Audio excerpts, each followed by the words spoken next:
In 1933, a trip from Beijing to Shanghai took 44 hours. You had to change trains, drag your luggage onto a ferry, cross the Yangtze River, board another train on the other side, and at the end of all of that, if everything went smoothly, you'd arrive nearly 2 full days after you left. Today, that same journey takes 4 hours and 18 minutes on a train, not a plane. A train that runs on time, every time, and goes right into the center of the city. That number, 4 hours, 18 minutes, doesn't sound revolutionary on its own. But here's what makes it insane. In 2024, more than 52 million people traveled between Beijing and Shanghai by train. Only 8.6 million flew. The train didn't just compete with aviation on that route, it buried it. And Beijing to Shanghai is just one line. There are hundreds of others. This is the story of how China built something that no country has come close to replicating. Not the technology, not the scale, not the speed. All of it, together, at once, and what it actually means for the rest of the world. The problem. To understand why China built this, you have to understand what the country looked like in the early 2000s. China wasn't a sleeping giant anymore. It was a full sprint. Cities were exploding. Factories were running 24 hours. Hundreds of millions of people were moving from villages to industrial centers, chasing jobs, chasing wages, chasing a better life. The country was growing at 10% a year. But here's the problem nobody was talking about loud enough. The transportation system hadn't moved since the last century. The main rail lines, including the most important ones connecting Beijing and Shanghai, were shared tracks, passenger trains and freight trains. Same rails, same schedule. And in an industrial economy, freight doesn't wait. So passengers did. Beijing to Shanghai in 2007, 10 hours, on a good day. Now multiply that by hundreds of millions of journeys every year. Then try to imagine the Lunar New Year, the largest annual human migration on Earth, when 500 million people are trying to get home at the same time. Stations completely overwhelmed, tickets sold out weeks in advance, people sleeping on floors. The system wasn't just slow, it was becoming a national emergency. And the government faced a choice: patch it, upgrade it, extend it, or burn it down and build something entirely new. The decision. In 2004, China's State Council made the call: new infrastructure, dedicated tracks, no freight, no shared lines, no compromises. A network built for one purpose only: moving people as fast as physically possible. The plan had a name: the Mid to Long-Term Railway Development Plan. It called for a grid of high-speed lines covering the entire country, and here's where it gets interesting. The original target was 2020. They finished in 2016, 4 years early, and instead of declaring victory, they immediately announced the next phase: a bigger grid, more lines, deeper into the country. When the first train ran on China's high-speed network in August 2008, the network was basically zero. By 2025, it will cross 50,000 kilometers. Think about that for a second. Japan spent 60 years building roughly 3,000 kilometers of Shinkansen. France has about 2,800 kilometers of TGV lines after 40 years. China added more than 40,000 kilometers in under 2 decades, and it's still going. Let's make this real for a second. 50,000 kilometers. That's longer than the circumference of the Earth. It's more than all the high-speed rail in Japan, France, Germany, Spain, Italy, and South Korea combined. China accounts for over 70% of all high-speed rail on the planet, and they built it in the time it took California to not finish theirs. California's high-speed rail project broke ground in 2015. It still hasn't opened. China built a network the size of a continent while California was arguing about it. Okay, but what is it actually like to use this thing? Because statistics are one thing, the experience is another. Let me walk you through it. You show up at the station. Not an airport, a train station, usually right in the middle of the city.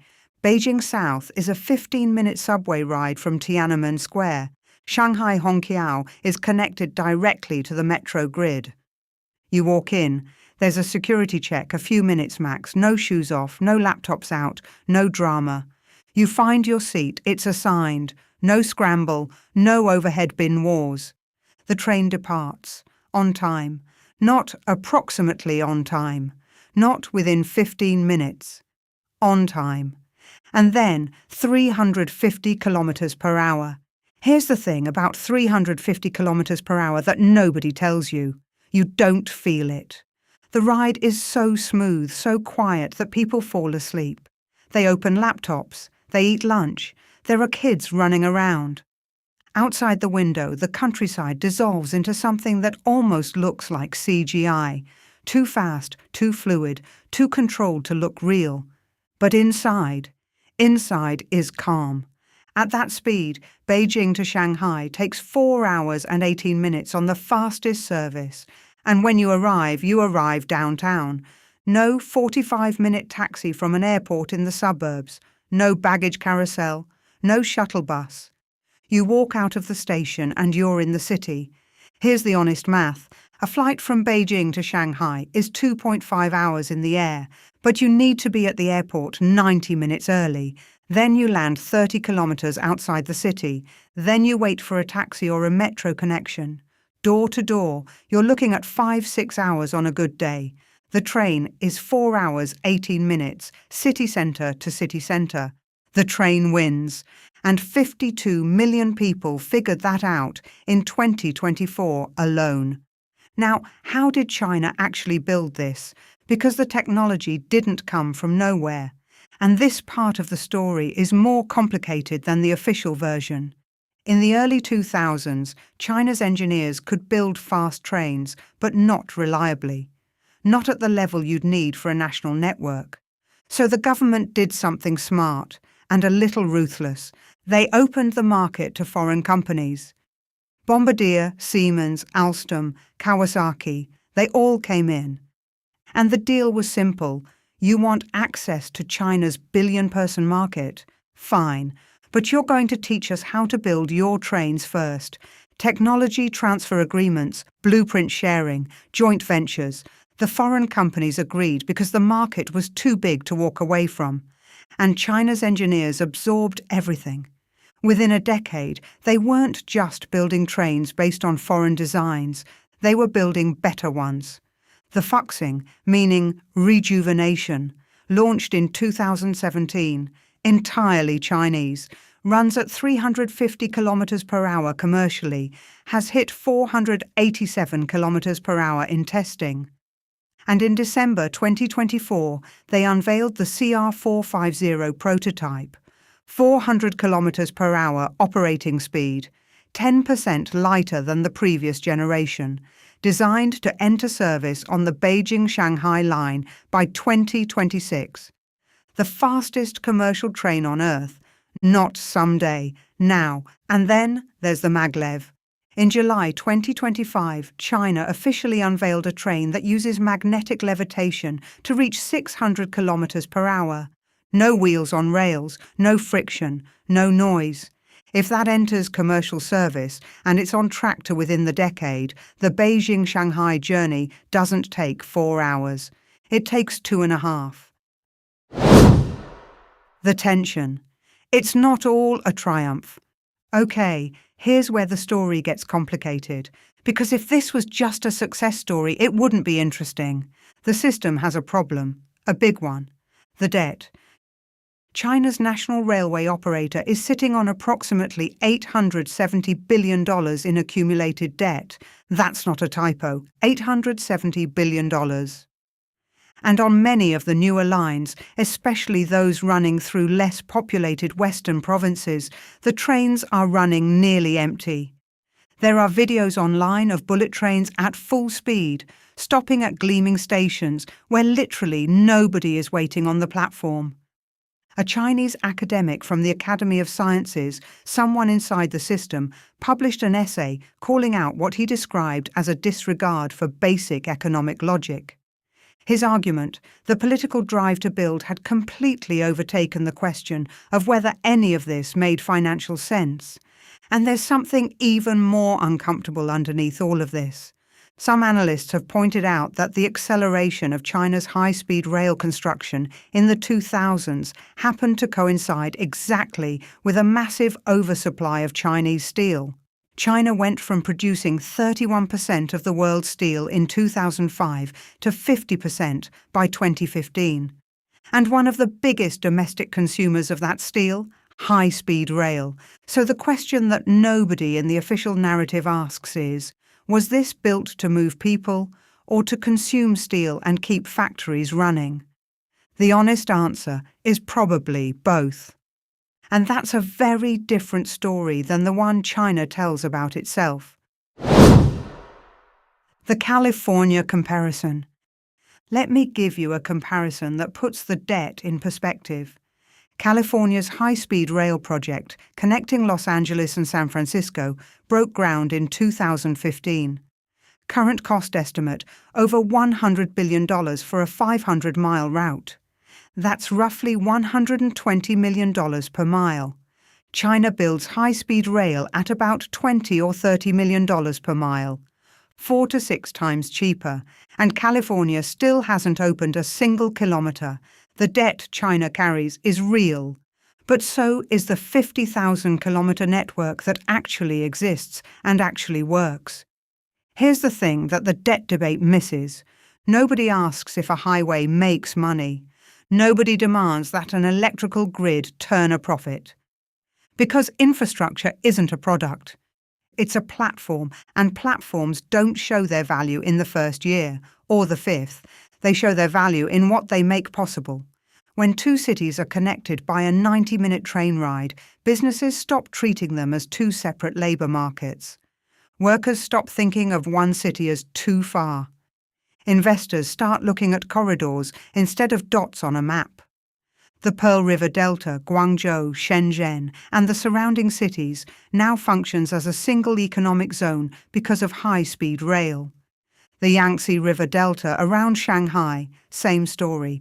A World Bank study estimated the net economic benefit of China's HSR system at around $378 billion, with an annual return on investment of about 6.5%. And the human impact is just as real. The average travel time between China's 31 provincial capitals dropped 50% between 2012 and 2024. Half the time in 12 years. That's not a statistic. That's millions of people getting hours of their lives back. Why no one else did this? So if this works, why hasn't anyone else done it? The technology exists. Japan has had high-speed rail since 1964, France since 1981. The answer isn't engineering, it's everything else. High-speed rail takes decades. Plans approved by one government need to survive the next one, and the one after that. In most democracies, that kind of continuity is almost impossible. Land acquisition alone can kill a project. In the UK, HS2, a single high-speed line has been delayed, rerouted and partially cancelled, partly because of planning disputes with landowners. In the US, California's HSR project has been mired in lawsuits, budget fights and political reversals for over a decade. China didn't have those constraints. The government decided, the land was acquired, construction began, and it didn't stop because of an election. That's not a political statement. It's a structural observation. The conditions that made China's network possible cannot simply be imported into another system. But here's what can be learned. The longer you wait to build infrastructure, the more expensive it gets. Building through empty land is cheap. Building through cities that already exist is brutal. China built ahead of the demand curve, Everywhere else is trying to catch up after the fact, and that gap is only getting wider. China takes it global. China isn't keeping this to itself. In 2015, after beating Japan in a fierce competition, Chinese companies won the contract to build Southeast Asia's first high-speed railway. Jakarta to Bandung, 143 kilometers, Indonesia. The old trip, 3.5 hours by road or slow train. The new trip, 40 minutes. The line, branded Whoosh, opened in October 2023, and it's the first time China exported not just trains, but its entire high-speed rail system, the tracks, the technology, the signalling, the management model. The project wasn't clean. It ran 4 years late. It went $1.2 billion over budget. There were real tensions over who would cover the cost overruns, but it runs, and it works. And for the Indonesians using it every day, the difference is real. The Laos-China Railway opened in 2021, 1,000 kilometers connecting Kunming to Vientiane, cutting the journey from a full day to under 4 hours. Rail projects are in negotiation or development across Thailand, Malaysia, and East Africa. This is infrastructure as foreign policy.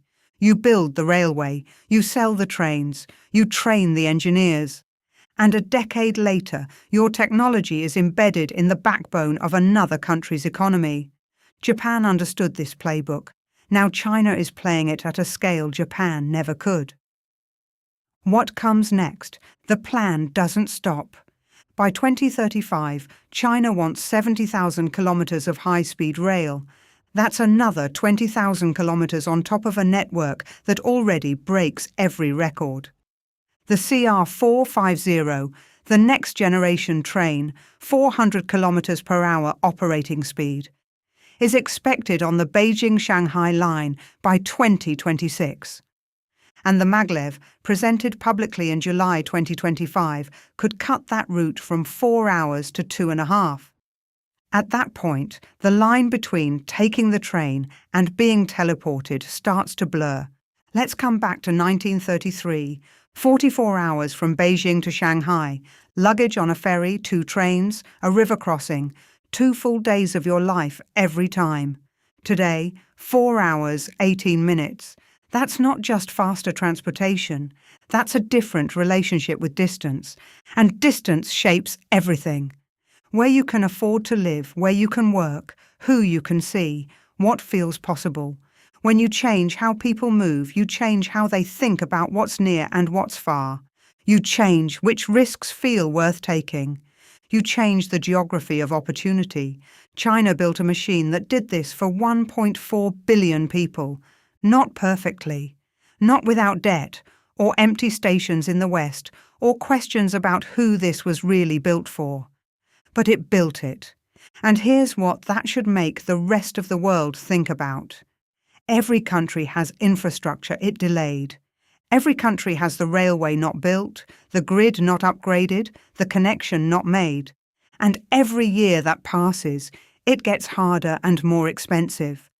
China didn't wait until it made perfect financial sense. It built. And now, when every other country is debating the cost, China is already adding the next 20,000 kilometers. The lesson isn't do what China did. The lesson is infrastructure doesn't wait for political consensus. The countries that build ahead of the curve shape the future. The ones that wait inherit someone else's. Subscribe for more stories on China, technology, and global systems.